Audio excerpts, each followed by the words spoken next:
राम राम दोस्तों, आप सभी का स्वागत है हमारे YouTube channel MEF mothers education family में। आज का हमारा जो टॉपिक रहेगा वो रहेगा वचन। वचन वचन का अर्थ होता है संख्या। वचन का क्या अर्थ होता है? संख्या। अर्थात जो शब्द किसी संख्या का बोध कराते हैं,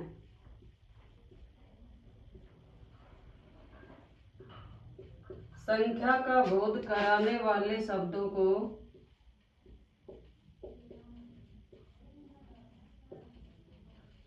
क्या कहते हैं?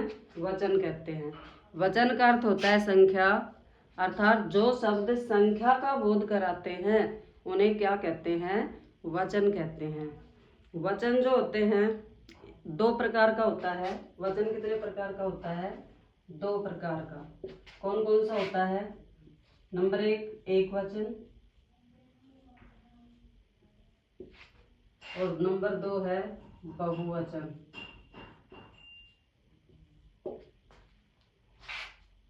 वचन दो प्रकार का होता है। नंबर एक वचन और नंबर 2 बहुवचन। एक वचन क्या होता है? एक वचन किसे कहते हैं? तो एक वचन क्या होता है? वे शब्द जो एक संख्या का बोध कराते हैं, वे शब्द जो एक संख्या का बोध कराते हैं उसे क्या कहते हैं? एक वचन कहते हैं। बहुवचन क्या होता है? वे शब्द जो दो या दो से अधिक संख्या का बोध कराते हैं वो क्या किसे कहते हैं? उसे क्या कहते हैं? बहुवचन। यानी कि एक से अधिक संख्या का जो बोध कराते हैं उसे तो बहुवचन, और जो एक संख्या का बोध कराते हैं उन्हें एक वचन कहते हैं। ठीक है।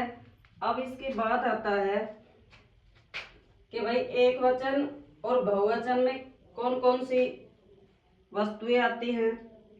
तो इसमें देखो, एक वचन जो होता है, एक वचन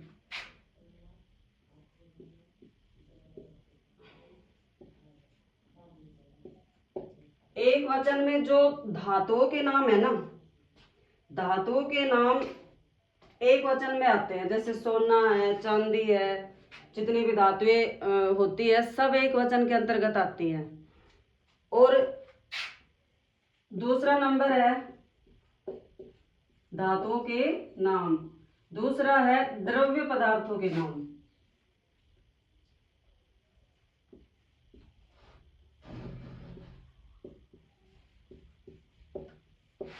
द्रव्य पदार्थों के नाम भी किसके अंतर्गत आते हैं? एक वचन के अंतर्गत ही आते हैं। अब जैसे शब्द हैं जनता, आग, हवा, आकाश, प्रेम, झूठ, सच, ये सदैव एक वचन में ही प्रयोग किए जाते हैं। कौन कौन से शब्द हैं? जनता, आग, जनता है, आग है, हवा है, आकाश है, हवा,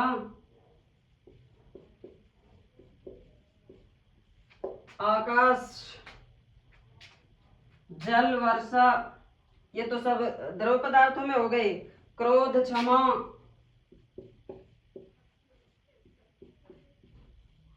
क्रोध, क्षमा, इन शब्दों का प्रयोग हमेशा एक वचन के अंतर्गत ही होता है। इसके बाद आता है बहुवचन। बहुवचन में क्या पढ़ा हमने? कि जो एक से अधिक संख्या का बोध कराते हैं उसे क्या कहते हैं? बहुवचन कहते हैं। अब बहुवचन के अंतर्गत, अब जैसे लड़का, मान लो कि लड़का एक वचन का उदाहरण है, तो बहुवचन में इसका क्या हो जाएगा? लड़के। बच्चा का क्या हो जाएगा? बच्चे। ठीक है। यानी कि जो एक से अधिक संख्या का बोध कराते हैं उन्हें बहुवचन कहते हैं। अब हिंदी में कुछ शब्द है जो सदैव बहुवचन में ही प्रयुक्त होते हैं। सदैव बहुवचन में प्रयुक्त होने वाले शब्द जैसे बाल, आंसू, लोग,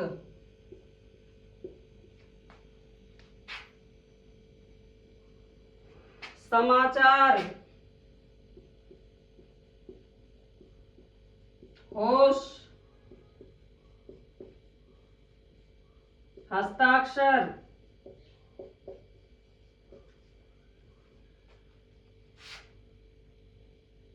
रोंगटे,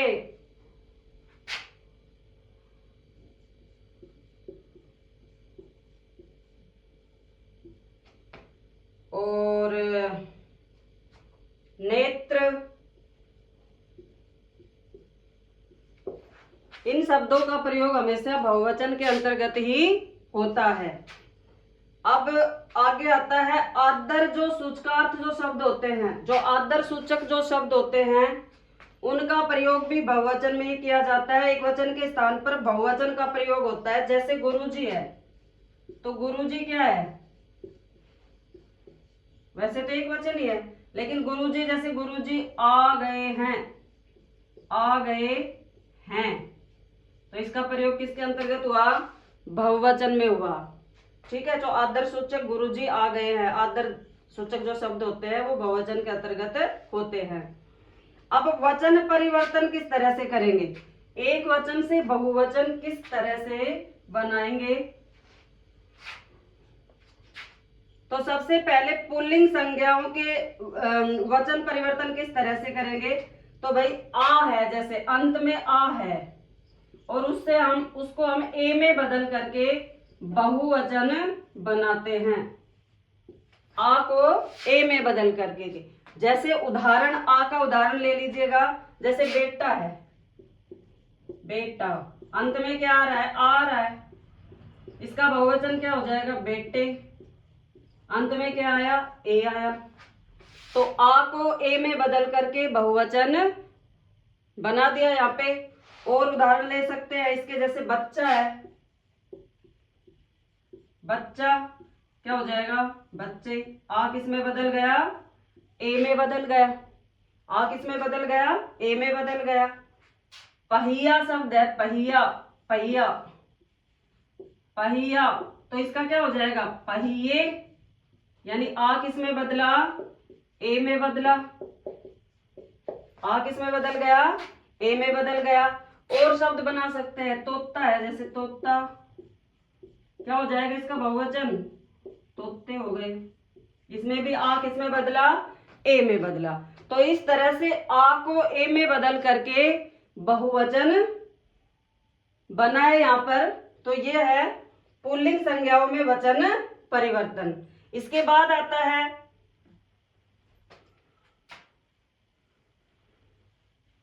ए को किसमें,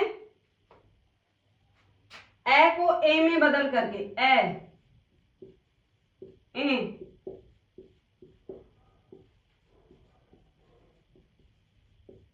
किस तरह से बनेगा, जैसे ए का उदाहरण ले लो आप, जैसे झील है, झील, तो झील का क्या हो जाएगा बहुवचन, झीलें, झील का क्या हो जाएगा, झीलें। तो आ किस में ए किस में बदल गया, ए में बदल गया, किस में बदल गया, ए में। ठीक है, झीलें,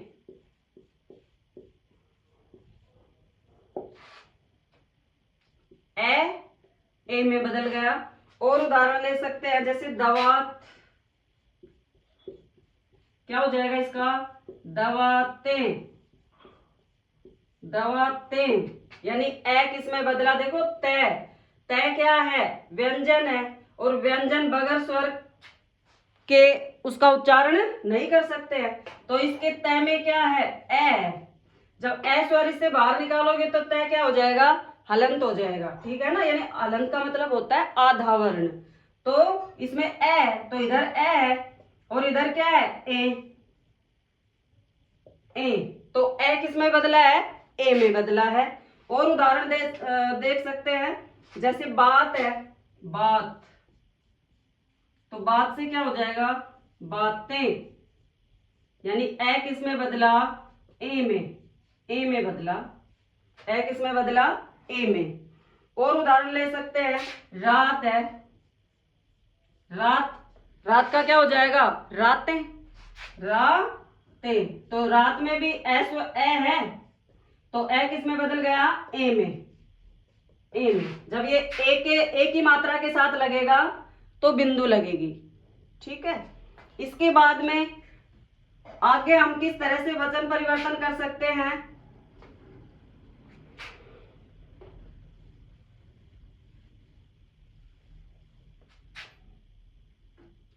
इकारांत स्त्रीलिंग संज्ञाओं के अंत में, इकारांत स्त्रीलिंग संज्ञाओं के अंत में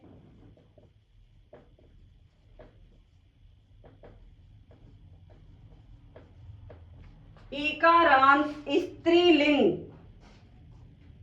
संज्ञाओं के अंत में या जोड़कर एक वचन से बहुवचन बनाया जाता है, या जोड़कर, या चंद्र बिंदु यहाँ पर, या जोड़कर बहुवचन बनाया जाता है। जैसे जैसे उदाहरण है क्या, पंक्ति शब्द है, जैसे पंक्ति, पंक्ति शब्द है, तो पंक्ति का बहुवचन क्या हो जाएगा, पंक्ति, यानी तय में किसकी मात्रा है, छोटी ई की मात्रा। कल मैंने बताया था कि आकारांत, आकारांत, आकारांत, आकारांत और इकारांत और ईकारांत, उकारांत,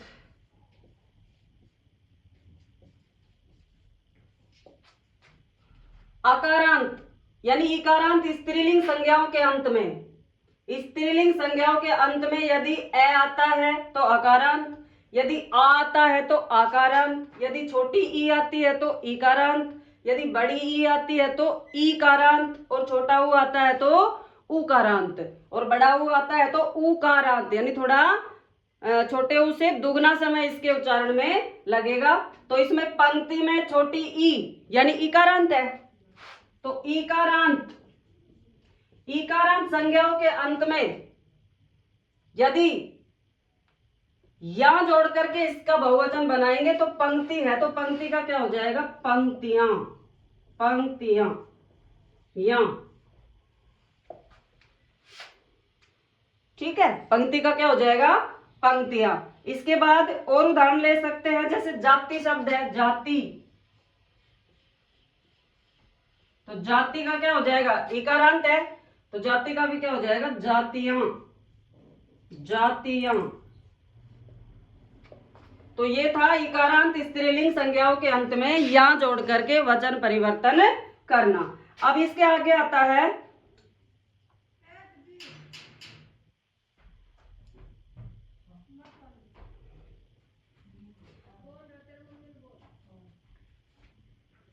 स्त्रीलिंग शब्द के अंत में या को या में बदल करके, स्त्रीलिंग संज्ञाओं के अंत में यदि या आ रहा है तो या को किस में बदलेंगे, या में, या में बदल करके बहुवचन बनाएंगे, या को या में बदलकर, या को या में बदल करके बहुवचन बनाएंगे। जैसे या को या में बदलेंगे तो वही जैसे बुढ़िया शब्द है, बुढ़िया, बुढ़िया, तो इसमें क्या बन जाएगा, बुढ़िया, चंद्र बिंदु लग जाएगा यहां पर।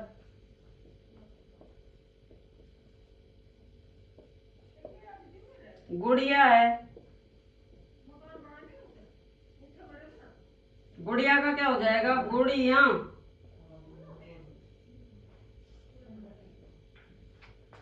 गुड़िया है, गुड़िया है, चिड़िया है, चिड़िया, चिड़िया, चिड़िया का भी बहुवचन बनाएंगे तो क्या हो जाएगा, यहाँ पर क्या लग जाएगा, चंद्र बिंदु लग जाएगा। चिड़िया। और उदाहरण ले सकते हैं, नाली है, नाली, नालियां हो जाएगा चंद्र बिंदु।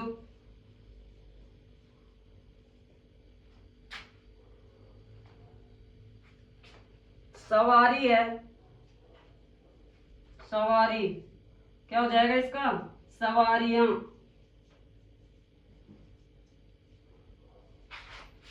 तो ये क्या था? या को या में बदल करके बहुवचन बनाने का नियम।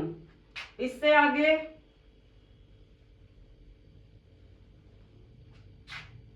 स्त्रीलिंग शब्द में आए छोटे ऊ और बड़े ऊ के साथ, छोटे ऊ और बड़े ऊ के साथ ए लगा करके, छोटे ऊ और बड़े ऊ के साथ ए लगा करके बहुवचन बनाना। छोटे ऊ और बड़े ऊ के साथ ए लगाकर क्या बनाना? बहुवचन बनाना। तो जैसे शब्द है बहु, क्या आ रहा है इसमें? बड़ा ऊ आ रहा है। तो शब्द बहु जो शब्द है इसका जब हम बहुवचन बनाएंगे तो वो हो जाएगा बहुएं। क्या हो जाएगा? बहुएं। क्या हो जाएगा इसका? बहुएं।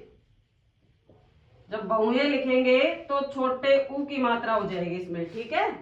अब इसके बाद आता है वधु। वधु शब्द है, बड़ा ऊ आ रहा है इसमें भी, लेकिन जब इससे बहुवचन बनाएंगे तो हो जाएगा वधुएं। वधुएं। तो ये हो गया बड़े ऊ के साथ ए लगा करके बहुवचन बनाना।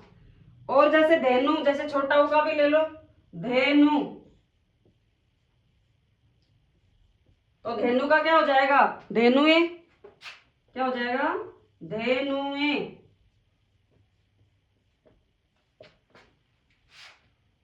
और उदाहरण ले सकते हैं, वस्तु है, वस्तु, छोटा ऊ है,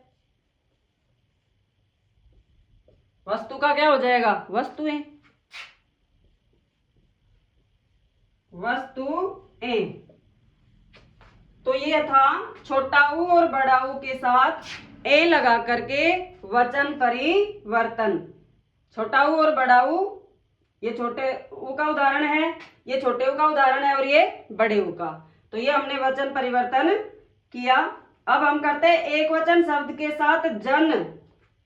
जैसे एक वचन जो शब्द है, जैसे एक वचन शब्द है, जैसे गुरु, गुरु है, तो गुरु, गुरु का जब हम बहुवचन बनाएंगे ना तो इसमें जन शब्द जोड़ देंगे,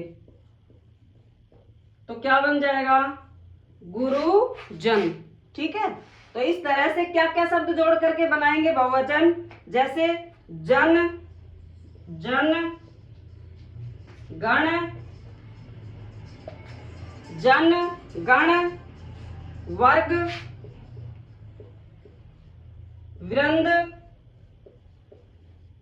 कौन कौन से शब्द हैं? जन गण वर्ग और वृंद। और हर, मंडल, मंडल, लोग। अब देखो जैसे गुरु, गुरु का जब हम बहुवचन बनाएंगे तो हो जाएगा गुरु जन। ठीक है। अब गण, गण, गण जो है ये किसके साथ लगा करके बनाएंगे? जैसे नेता शब्द है, तो नेता का बहुवचन बनाएंगे तो क्या हो जाएगा? नेतागण। क्या हो जाएगा? नेतागण। वृंद जो शब्द हमने लिखा, तो जैसे लेखक होता है, लेखक, तो लेखक का जब हम बहुवचन बनाएंगे तो हो जाएगा लेखक वृंद। क्या हो जाएगा?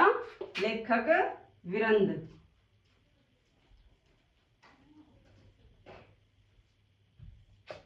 लेखक वृंद। और जैसे मंत्री शब्द है, मंत्री, यहां पे लिखा ना हमने मंडल, तो इसका क्या हो जाएगा, क्या हो जाएगा, मंत्रिमंडल। क्या हो जाएगा, मंत्रिमंडल। ठीक है, मंत्रिमंडल। और शब्द बना सकते हैं, छात्र। छात्र का क्या हो जाएगा, छात्र वृंद। छात्र का हो गया छात्र वृंद। तो इस तरह से बंधु है, बंधु, बंधु शब्द है, तो बंधु का क्या हो जाएगा, बंधु वर्ग, बंधु वर्ग। तो इस तरह से ये जो जन, गण, वर्ग, वृंद, मंडल, लोग, इन शब्दों से हम बहुवचन इस तरह से बनाएंगे। और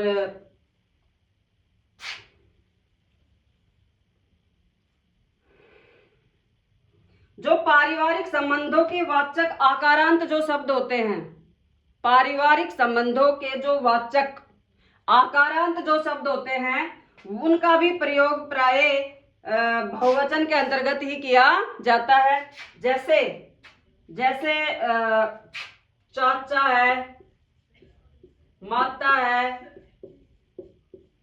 ठीक है, पारिवारिक संबंधों से दादा, बाबा, काका।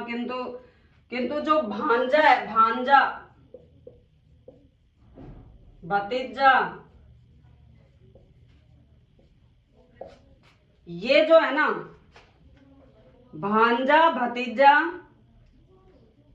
और साला, इन तीनों पे ये लागू नहीं होगा। इनका हो जाएगा भांजे, भतीजे और साले। ठीक है, तो यदि वाक्य में सहायक क्रिया के अंत में ए का स्वर आता है तो वह शब्द बहुवचन में रहता है, और सहायक क्रिया के अंत में यदि ए, आ, ई, उ और री, ओ, आउ आता है तो वह शब्द एक वचन होता है। जैसे जैसे प्राण है, प्राण, ए आया तो प्राण निकल गए, प्राण निकल गए। तो प्राण शब्द एक वचन में होता है, जैसे प्राण निकल गए। सोना खरीद लिया, हस्ताक्षर कर दिए, तो ये एक वचन के अंतर्गत ही आते हैं। तो इस तरह से हम एक वचन से बहुवचन बना सकते हैं। और इसके जो विस्तार से जो नोट्स हैं वो हमारे Telegram channel MEF mothers education family पर उपलब्ध मिलेंगे, जहां से आप बना सकते हैं। नमस्ते।